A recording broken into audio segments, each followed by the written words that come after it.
Hello and welcome to the second video of our great lexicon dedicated to the fascinating ancient Egypt.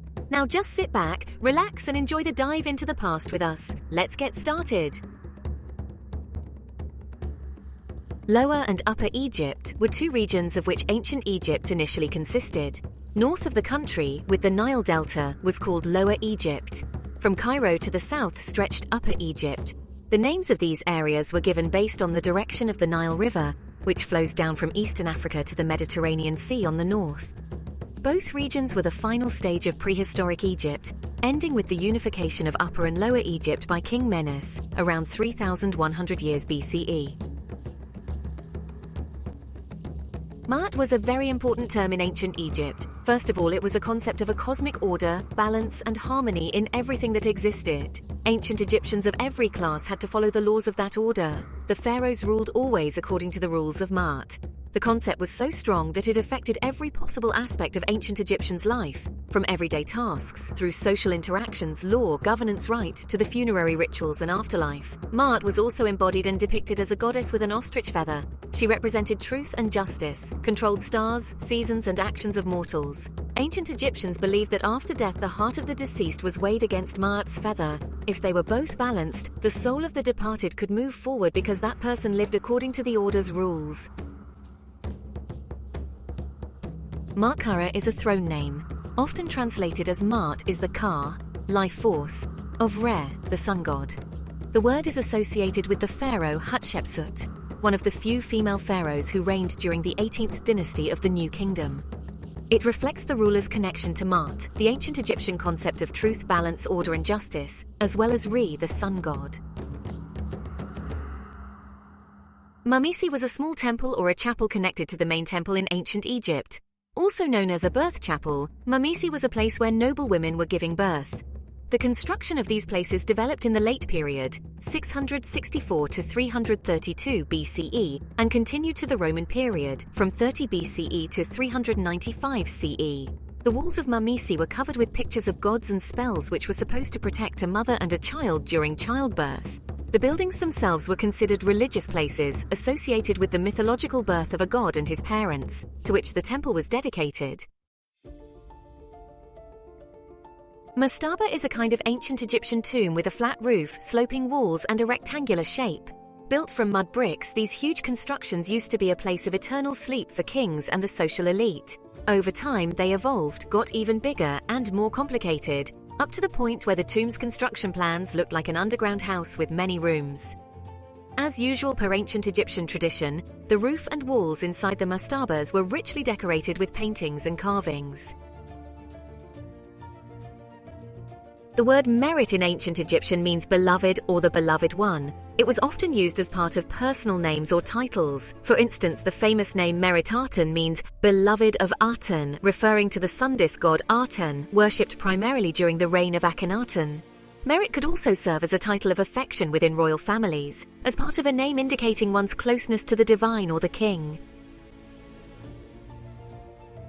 The Mortuary Temple, also called the Funerary Temple, was a place of a pharaoh's worship after his death, and the location of the ruler's cult's meetings. During the Old and Middle Kingdom periods, these temples were usually situated right by the tomb chamber or in close proximity to it. However, the New Kingdom era brought some changes to that tradition, and pharaohs began to build their mortuary temples in the Theban necropolis, separately from their resting places. Ancient Egyptians referred to these temples as mansions of million years. Funerary temples were visited daily by the pharaoh's priests, who performed numerous religious rituals to protect the deceased ruler in the afterlife. Mummification is an embalming process used in ancient Egypt to prepare the body for reunion with one's soul in the afterlife. The procedure took about 70 days and was performed by specially assigned priests who not only knew the process very well, but also needed to possess a detailed knowledge of human anatomy. There are 9 known steps of mummification. Step 1. Announcing death. A messenger is sent to inform the crowd about the death. The family of the deceased makes all important arrangements for the burial ceremony and preserving the body. Step 2. Cleaning the body. The body was thoroughly washed with water from the Nile. Step 3. Removing the brain. In ancient Egypt, the brain wasn't considered an important organ, primarily because people didn't know much about it. It was removed through the nostrils with the help of a special hooked rod, which broke the brain into pieces, making it easier to drain. Step 4. Organ removal. An incision was made on the left side of the stomach, through which organs were taken out one by one. The liver, intestines, stomach and lungs were then coated with a special kind of salt called natron to absorb the moisture, and each one of them was placed in a proper canopic jar. Step 5. Drying out the body. For the whole process to really work, the next step involved stuffing the deceased's body with natron. The complete removal of moisture prevented the corpse from decaying. After that, the body was left to dry out for the next 40 days. Step 6. Stuffing the body. After the long drying out process, the time came to wash the departed's body again and scoop out all the natron. Embalmers also applied oil to prevent the skin from losing its elasticity. The body was then stuffed with sawdust and linen cloth to make it look lifelike. Step 7. Wrapping up the body. First, the Eye of Horus was placed near the incision on the stomach to bless the body. The wrapping process always started with the head and the neck, followed by each finger and toe. Embalmers used an incredible amount of linen to wrap the deceased properly. Amulets and charms were placed between the layers, along with spells and prayers meant to help in the journey to the afterlife and protect from evil.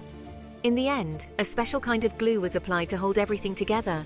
Priests performed additional rituals to protect the body. Step 8. Decoration. The body needed to be decorated as well. With the help of cosmetics, a portrait mask and artificial eyes, priests decorated the prepared body and placed it in a coffin. Step 9. The last ritual. The family of the deceased went through the town, crying loudly on their way to the tomb. Egyptians believed that the greater the number of mourners, the better the chance of the departed attaining the afterlife. Before placing the coffin inside the tomb, the opening of the mouth ceremony was performed. Family members recited different spells while priests touched the deceased's face. This ritual was meant to help the mummy eat, see, hear, and move into the next life. Nemes is a very characteristic stiff headdress worn only by pharaohs in ancient Egypt. It was made of linen and covered the whole head and neck of the ruler. It had a tail in the middle of the back and 2 flaps of material on the front, reaching the pharaoh's shoulders. The entire headdress was adorned with bright, colorful stripes. The perfect example here is the famous mask of Tutankhamun, the Egyptian ruler of the late 18th dynasty.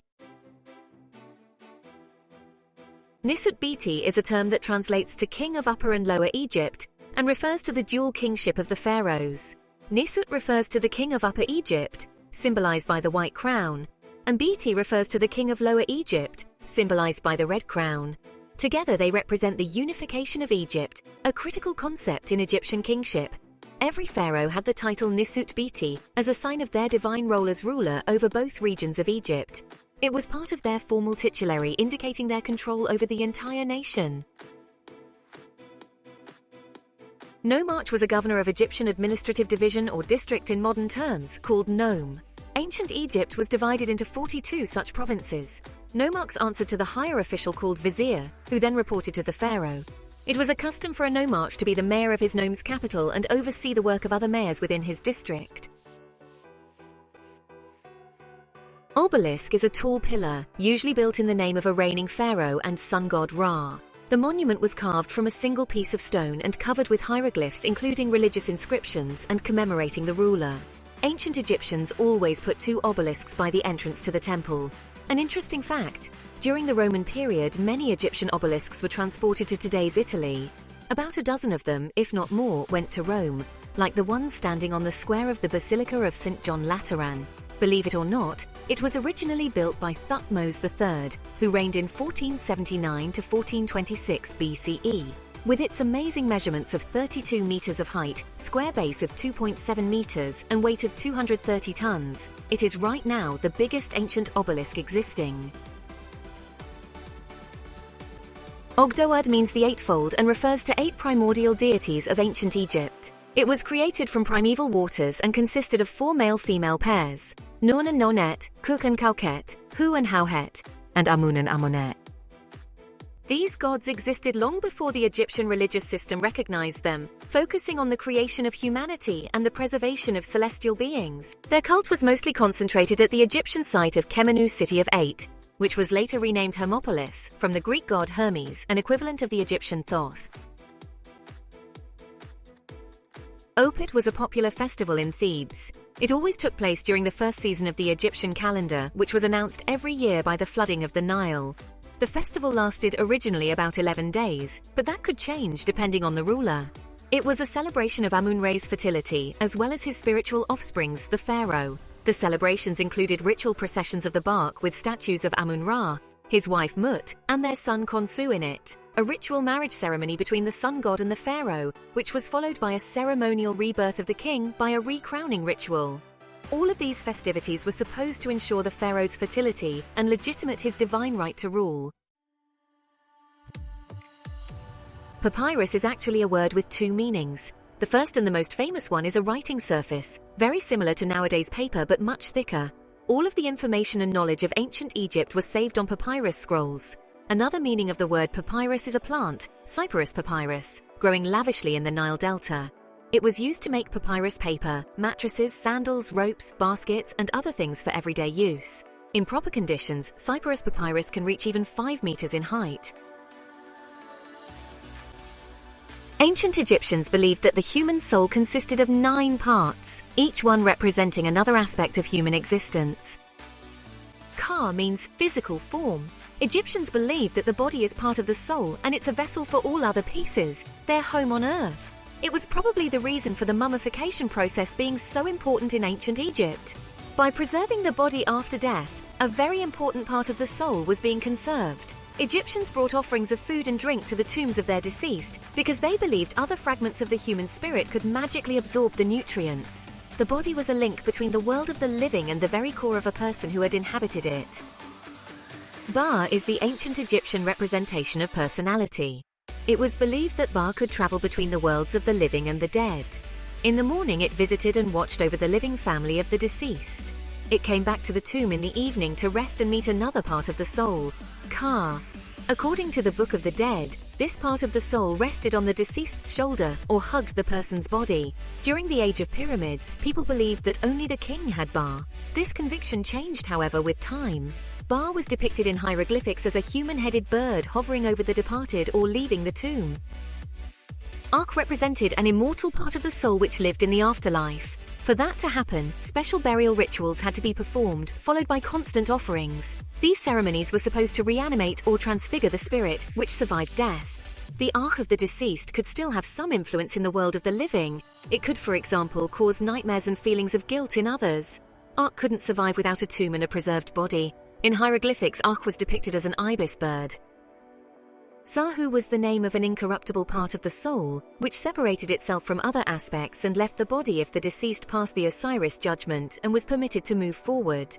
Sahu took the form of a ghost, but had all the mental and spiritual abilities of the body. It moved forward to the afterlife together with the immortal Ankh. Sekhem is the most unknown to us part of the soul.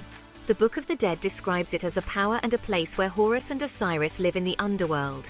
Historians are convinced that Sekhem lived on in the afterlife after the judgment, just like Ankh and Sahu, and it was a life force of the human soul.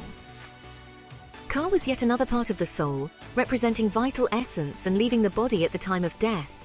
Extensive detailed preparations of the deceased's body before burial were supposed to ensure that even after death Ka had a home. Just like a living person, vital essence couldn't survive without food and drink. That's why regular offerings were so important to Egyptians. It was believed that during the day, Ka was flying off and enjoying life in the Egyptian paradise, called the Field of Reeds. At night, it came back to the tomb, where it rested and met the personality part of the soul, Ba. Ren was the Egyptian word for a person's name, also considered a part of the soul. Ancient Egyptians believed that the name would survive for as long as it was spoken by others, so they put it in writings in tombs, cartouches, and statues to prolong its existence. Shoit or Shut represented a person's shadow and was believed to be a very important fragment of a soul. A man's silhouette is always present, so Egyptians believed that it contained some parts of a person. That's why very often statues of people and deities were called their shadows. Shoit was depicted as a small human figure painted all black. It represented a person's heart and is listed by us today as the last part of a soul. It was home to emotions, intentions, thoughts, compassion, and will. A heart was extremely important to ancient Egyptians because it could help one to get into the afterlife or just end one's existence in a second. After death, a departed person's deeds were judged by Osiris and other deities during a ceremony of weighing of the heart. The heart was weighed against Maat's feather of truth, and if both of them were balanced, a soul could move further and enter Egyptian paradise. Per-Ankh, or House of Life, was an important institution in ancient Egypt. It referred to a place of learning, typically attached to temples, where priests, scribes, and scholars preserved and studied religious texts, medical knowledge, and magical spells. The Per-Ankh was not just a library or school, but also a center for religious and cultural knowledge, safeguarding Egypt's intellectual and spiritual heritage. The priests who worked in these houses of life were responsible for copying sacred texts, interpreting ancient wisdom, and performing rituals. They played a key role in maintaining the religious and medical traditions of ancient Egypt. Pharaoh was the title of a king in ancient Egypt, and it was believed that he was a connection between mortals and gods. Pharaoh was responsible for well-being of his people, leading religious ceremonies and choosing sites for new temples. Additionally, he had to fulfill the role of military commander, landowners, and tax collectors' leader. Originally, the Egyptian word pharaoh means great house and was a name of the royal palace, but during the New Kingdom period, starting in the 18th dynasty, 1539 to 1292 BCE, it started to be used as an official title of the empire's leader. Pylon is an architectural term for two colossal monuments in front of ancient Egyptian temples with a small gateway in between them. To reach the gateway, one needed to walk a path with columns or statues on both its sides. Pylons themselves had a symbolic meaning to ancient Egyptians, and according to studies, they were an architectural expression of the hieroglyph Akhet, meaning horizon, the depiction of two mountains and the sun rising and setting between them. The structures were spacious enough to contain staircases and rooms inside of their walls. Carvings and hieroglyphs were traditional decoration of the outside walls of pylons. Some temples had multiple pylons and gateways. As an example, let's take a look at the Temple of Isis, the Temple of Horus, or known to us even better, temples of Karnak and Luxor. Pyramid texts are a collection of all incantations, prayers, and hymns which were covering in hieroglyphs the walls of pyramids. Their main task was to protect pharaohs and help them in a safe journey to the afterlife. Pyramid texts are the oldest mortuary writings in the history of the world and an incredible source of knowledge. Scribes and priests of the pharaoh were responsible for creating proper texts which included the biggest achievements of the deceased ruler, the role he played in the kingdom and Egyptian society, his abilities and personality characteristics. The writings call upon many deities, from the most popular ones to these lesser known. Gods are clearly on the side of the king and help him leave his body and cross to the underworld. They also guide him in the unknown realm, so the pharaoh can finally reach the field of reeds, ancient Egyptian paradise. Pyramid texts were meant to be used only by pharaohs and were not illustrated. That's all for today. Thanks for staying till the end. Don't forget to like and subscribe. Stay tuned for the third part of the Great Lexicon series coming soon.